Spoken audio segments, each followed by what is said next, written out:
देखो, इंडिया में केरला ऐसा पहला स्टेट बन गया है जिसने अपना खुद का बर्ड एटलस निकाला है, ठीक है। तो पूरे इंडिया में कोई भी ऐसा स्टेट नहीं है केरला के अलावा जहाँ का खुद का बर्ड एटलस है। अब बर्ड एटलस क्या है? देखो, जो पक्षी देखने वाली कम्युनिटी होती है जिनको बर्ड वॉचिंग कम्युनिटी कहते हैं, उनके 1000 से भी ज़्यादा वॉलंटियर्स ने इसमें मिल करके काम किया, जिसमें से 2015 से 2020 के बीच में साल में 2 बार, यानी एक तो वेट सीज़न में जब बारिश का महीना रहता है जुलाई से सितंबर, और दूसरा ड्राई सीज़न में जब गर्मी और ठंड रहती है जनवरी से मार्च के बीच में, मतलब 2015 से 2020 का जो साल था उस बीच साल में 2 बार इन वॉलंटियर्स के द्वारा, 1000 से भी ज़्यादा वॉलंटियर्स के द्वारा, जो बर्ड वॉचिंग कम्युनिटी के वॉलंटियर्स होते हैं उनके द्वारा ये किया गया। केरला बर्ड एटलस में पक्षियों के बारे में जाना गया। इधर उधर जहाँ जहाँ पक्षियों का घर था, पक्षियों का घर आपने देखा होगा जहाँ पक्षी घोंसला बना के रहते हैं, उन सारे जगहों में जाकर अलग अलग तरीके से पक्षियों को देखा गया कि किस तरीके से ये रहते हैं, कहाँ ज़्यादा रहते हैं, कहाँ कम रहते हैं। तो इस तरीके का एक एक्सरसाइज किया गया था और जितने भी वॉलंटियर्स थे उन लोगों ने इन चीज़ों को नोट किया। साल में 2 बार किया गया, ठीक है, 60-60 दिन के लिए 3-3 महीने मतलब किया गया था, एक ड्राई सीज़न और एक वेट सीज़न, ताकि ये देख सके कि वेट सीज़न में ज़्यादा पक्षियाँ रहती है या ड्राई सीज़न में ज़्यादा पक्षियाँ रहती है। तो जब रिकॉर्ड आया तो उसमें ये मिला कि ड्राई सीज़न में वेट सीज़न से ज़्यादा पक्षियाँ देखने को मिली थी।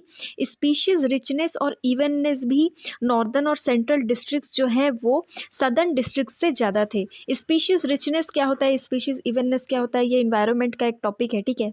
मतलब समझ लो किसी भी एरिया में कितने नंबर ऑफ स्पीशीज़ हैं, कितनी क्वांटिटी में है। स्पीशीज़ रिचनेस और इवननेस कुछ ऐसा ही है, ठीक है, वो इन्वायरमेंट के टॉपिक में देखेंगे अपन।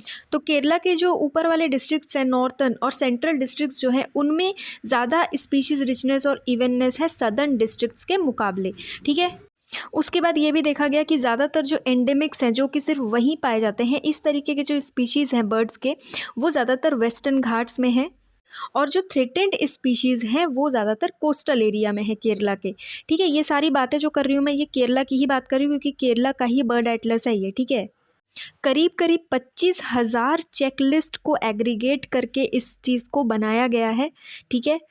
और कहा यह जा रहा है कि पूरे एशिया का सबसे बड़ा बर्ड एटलस में से एक है ये, ज्योग्राफिकल एरिया के हिसाब से, ठीक है। देखो, इसमें जो रिकॉर्ड आया है उसमें ये भी बताया गया है कि 361 स्पीशीज़ के करीब करीब 3 लाख रिकॉर्ड्स किए गए हैं, ठीक है, क्योंकि 2015 से 2020 तक साल में 2 बार रिकॉर्ड किया जा रहा था। तो 361 स्पीशीज़ के 3 लाख रिकॉर्ड्स किए गए हैं, जिनमें से 94 स्पीशीज़ है वेरी रेयर स्पीशीज़, 103 है रेयर स्पीशीज़, 110 कॉमन स्पीशीज़ हैं, 44 ऐसे स्पीशीज़ हैं जो वेरी कॉमन स्पीशीज़ में आते हैं, 10 है मोस्ट एबंडेंट। मोस्ट एबंडेंट मतलब होता है सबसे ज़्यादा पाए जाते हैं, ठीक है, ये कहीं भी पाए जाते हैं, नॉर्मली पाए जाते हैं और सबसे ज़्यादा पाए जाते हैं मोस्ट एबंडेंट स्पीशीज़। केबीए जो है केरला बर्ड एटलस, ये बहुत ही ऑथेंटिक डेटा इन्होंने दिया है, जोग्राफिकल टेरेन को अलग अलग हिस्सों में बांटा है और उस हिसाब से अपने वॉलंटियर्स को भेजकर इन्होंने ये रिकॉर्ड करवाया है कि कहाँ पर किस तरीके के पक्षी कितनी मात्रा में पाए जाते हैं। ऐसा कहा गया है कि करीब करीब 4000 ग्रिड्स में बांट दिया गया था वहाँ के ज्योग्राफिकल टेरेन को, उसके बाद ये ऑथेंटिक डेटा दिया गया है, ठीक है।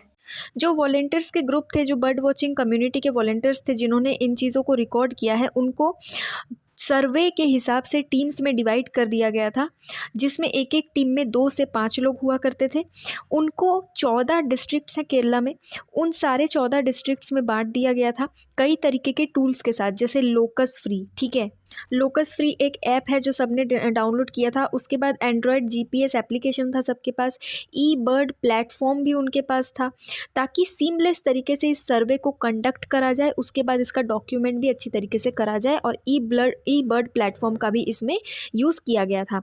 कई सारे स्पीशीज़ ऐसे मिले हैं जिनमें से कुछ के नाम देखो, white cheeked barbet and house crow. इन सारे जितने भी तरह के बर्ड्स वहाँ पर मिले हैं सबका रिकॉर्ड किया गया है, ताकि इनका डेटा बनाने के बाद इनको अच्छी तरीके से स्टडी करी जाए। ये बर्ड्स जो है ये किस तरीके से किस एरिया में ज़्यादा रहते हैं, किस एरिया में कम रहते हैं, क्लाइमेट चेंज का भी इससे पता लगाया जा सकता है। उसके बाद ड्राई सीज़न में ज़्यादा क्यों रहते हैं, वेट सीज़न में कम क्यों रहते हैं। उसके बाद कई सारे ऐसे स्पीशीज़ है जो बहुत ज़्यादा रेयर है, जो बहुत ही कम दिखाई देते हैं। उसके बाद कई सारे हैं जो बहुत ज़्यादा दिखाई देते हैं, ठीक है। तो ऐसा क्यों है, किस तरीके की पक्षी किस तरीके की हैबिटेट में रहना पसंद करती है, क्योंकि पूरे केरला का सर्वे किया गया है और अलग अलग स्पीशीज़ को इसमें रिकॉर्ड अलॉट किया गया है, 5 सालों तक किया गया है। तो इस पूरी डेटा से साइंटिस्ट को भी बहुत ज़्यादा हेल्प मिलेगी, ठीक है। तो ये था केरला का बर्ड एटलस। आपको बहुत अच्छे से इसकी डिटेल के बारे में पता होना चाहिए ताकि आप मेंस में आंसर राइटिंग में इसको लिख सको। और अगर प्री में पूछा जाए कि कहाँ पर है बर्ड एटलस, तो कहाँ पर किया गया है बर्ड एटलस का सर्वे करने के बाद बर्ड एटलस कहाँ कौन से स्टेट ने निकाला है, ठीक है, तो इंडिया के केरला ने निकाला है। पहला ऐसा स्टेट है केरला, ठीक है, इंडिया का। और इसका जो डेटा है वो भी मैंने आपको बता दिया है, कितने स्पीशीज़ हैं, क्या है क्या नहीं है, ठीक है। फिर भी अगर आपको कोई डाउट या कन्फ्यूजन हो तो आप मुझे कमेंट बॉक्स में पूछ सकते हैं। ज़्यादा से ज़्यादा करंट अफेयर अपडेट्स के लिए इस चैनल को सब्सक्राइब करें। आई होप आपको ये टॉपिक समझ में आया होगा। आज के लिए इतना ही। Thank you.